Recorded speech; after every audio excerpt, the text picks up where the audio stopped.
Ola, rapaces e rapazas. Ben, estamos aquí xa no seguinte vídeo do tema 9 que estamos a ver neste momento.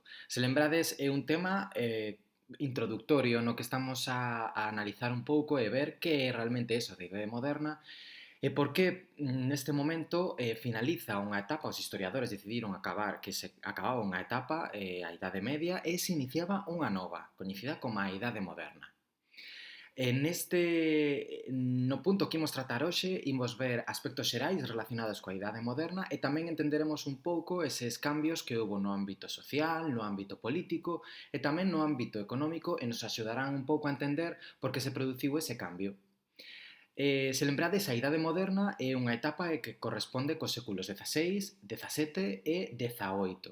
Iníciase en 1492, a finais do século XV, realmente, co descubrimento da América, aínda que sabemos que outros toman como referencia a desaparición de Bizancio en 1453 e finaliza no 1789 coa Revolución Francesa. Se vemos todas as etapas da historia, realmente podemos percatarnos que a idade moderna é realmente unha etapa moi pequena se a comparamos coa Idade Media, coa Idade Antiga e sobre todo se a comparamos coa historia, que é a prehistoria, perdón, que é a etapa que tivo unha maior durabilidade. Despois temos que entender que é o que caracteriza fundamentalmente a Idade Moderna. Do mesmo xeito que tiñamos o feudalismo como a sistema económico, social e político propio da Idade Media, este vai transformándose e aparece un novo sistema coñecido como o Antigo Réxime. Neste caso sería o sistema político, económico e social da Idade Moderna. E presenta tres características que nos axudarán tamén a entender os cambios que houbo dende a Idade Moderna, perdón, dende a Idade Media ata a Idade Moderna.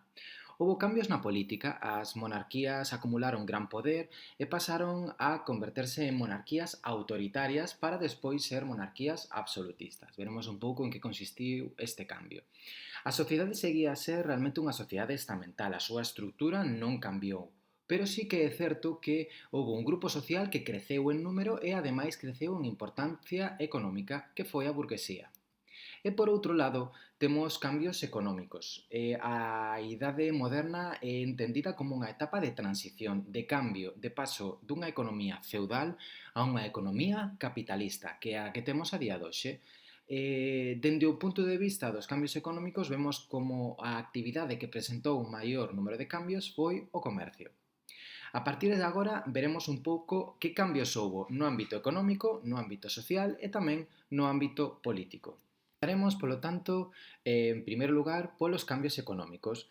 Temos que entender que o sector primario, se lembrades, a agricultura e a gandaría era o sector fundamental e que era a base da economía neste momento. E o aumento da poboación obrigou a obter unha maior produción agraria e neste momento é unha etapa de expansión agraria. Non porque houvese cambios tecnolóxicos, porque realmente a tecnoloxía seguiu sendo tradicional e arcaica. Non se modificou. O único xeito que tiña a poboación neste momento para incrementar a produción agraria foi a través das roturacións, é dicir, mediante o incremento das terras cultivadas. Por outro lado, vemos que houve un aumento da produción artesanal. Ata este momento, a produción industrial ou a produción de manufacturas estaba en mans dos gremios, pero a partir de agora, en determinados países, como en Inglaterra ou en Holanda, aparecerán novas formas de producción fora do control dos gremios, o que permitiu un incremento desa produción.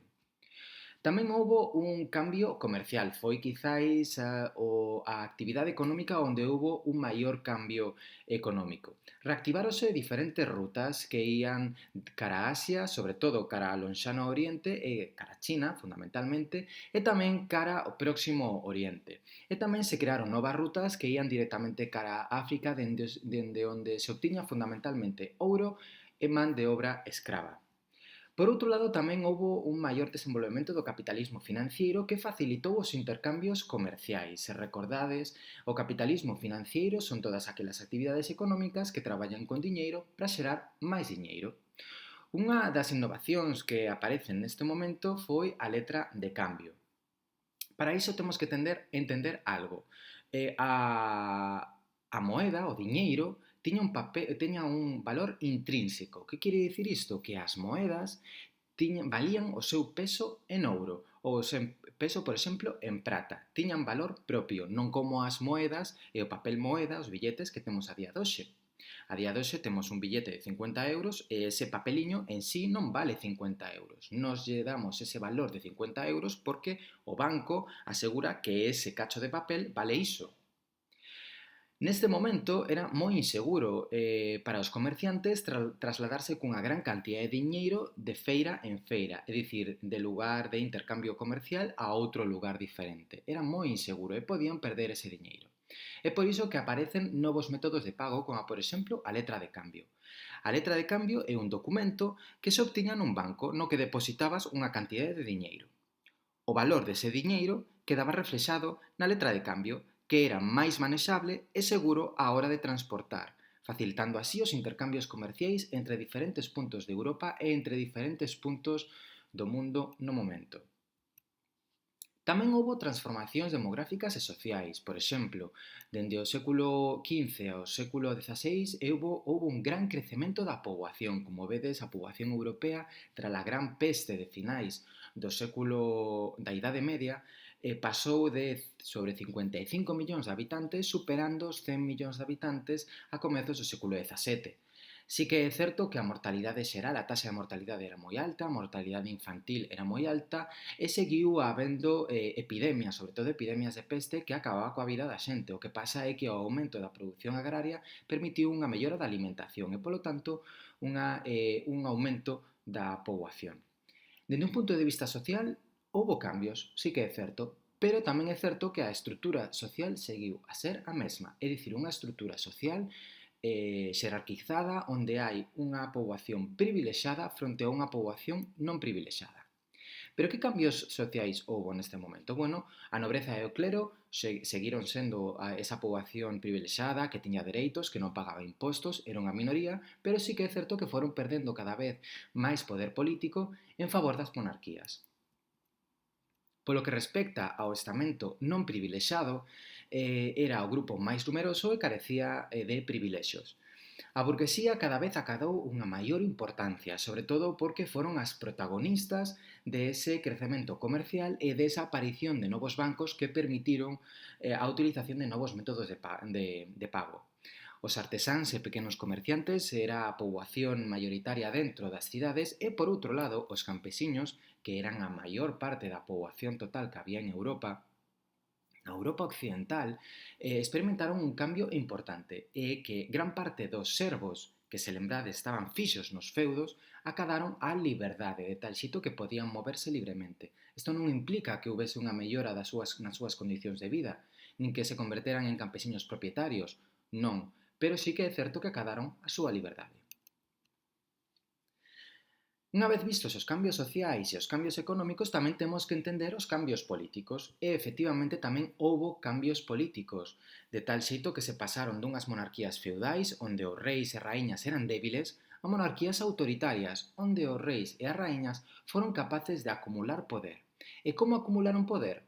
Ben, foi un proceso gradual, no que os monarcas empregaron diferentes instrumentos, diferentes institucións para facer valer o seu poder e a súa posición, concentrando ese poder nas súas mans, nacendo así o Estado moderno.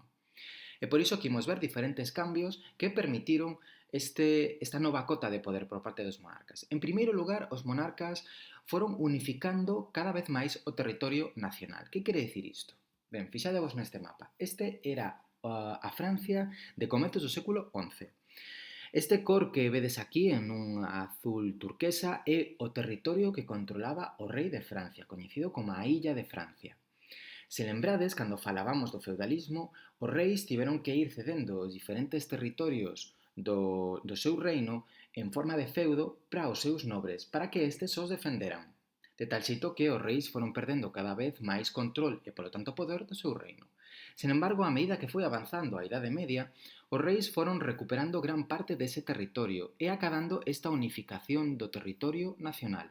De tal xeito que neste mapa vemos a Francia xa de finais do século XV e todos os territorios que están en violeta son os que controlaba nese momento o monarca. E como vedes, o monarca de Francia foi acumulando cada vez máis poder e máis control do territorio.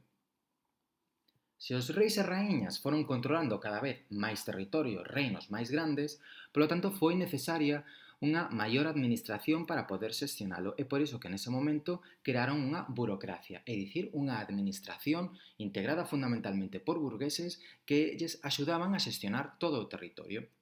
Ao mesmo tempo, tamén se estableceron cortes permanentes. É dicir, a corte era o séquito que acompañaba ao monarca e á monarca onde se trasladasen a diferentes puntos en función da época do ano e ademais os asesoraban sobre as decisións de goberno que tiñan que tomar. Ata este momento as cortes eran itinerantes, quere dicir que cada certo tempo se ian movendo. Por exemplo, houbo unha determinada época na Idade Media onde a corte do rei de Castela e de León estivo en Galicia. Pero a partir deste momento, como os reis teñen que controlar un territorio cada vez máis grande, o que decidiron foi establecerse nun lugar permanente. Deste xeito naceron as capitais, como por exemplo París no caso de Francia, Londres no caso de Inglaterra ou, por exemplo, no caso de España, con Felipe II no século XVI estableceuse a capital en Madrid. Outro dos cambios importantes será o establecemento dun exército permanente. Se os reis se quixeron facer e raíñas se quixeron facer máis fortes, non podían depender da nobreza, que eran os que integraban os exércitos na Idade Media. Non vale, temos que crear un exército novo e permanente e dependente ademais do monarca, e que pague o monarca. Claro, se ti tes que pagar un exército permanente e ti tes que pagar tamén unha burocracia cada vez máis extensa, é dicir, unha administración máis extensa, ti precisas cartos. E para ter cartos o que precisas é unha institución que se encargue de cobrar impostos, é dicir, unha facenda real. E por último, os monarcas estableceron diferentes relacións entre os diferentes países europeos e por iso que tamén o que fixeron foi crear un corpo de diplomáticos ou de representantes dos monarcas e dos seus reinos no exterior, no estranxeiro, é dicir, apareceron por primeira vez os primeiros embaixadores. Estes foron os principais cambios que permitiron a aparición das monarquías autoritarias, monarquías máis fortes que as feudais. Fixadevos neste mapa. Esta é a situación da Europa de comezos do século XVI, de comezos, é dicir, de comezos da Idade Moderna, onde podemos ver como aparecen territorios, reinos, países, imperios que a día de hoxe non existen ou ben reciben outros nomes. Sí que é certo que no caso da Europa occidental sí xa comezamos a ver certo paralelismo, certo parecido coa Europa actual.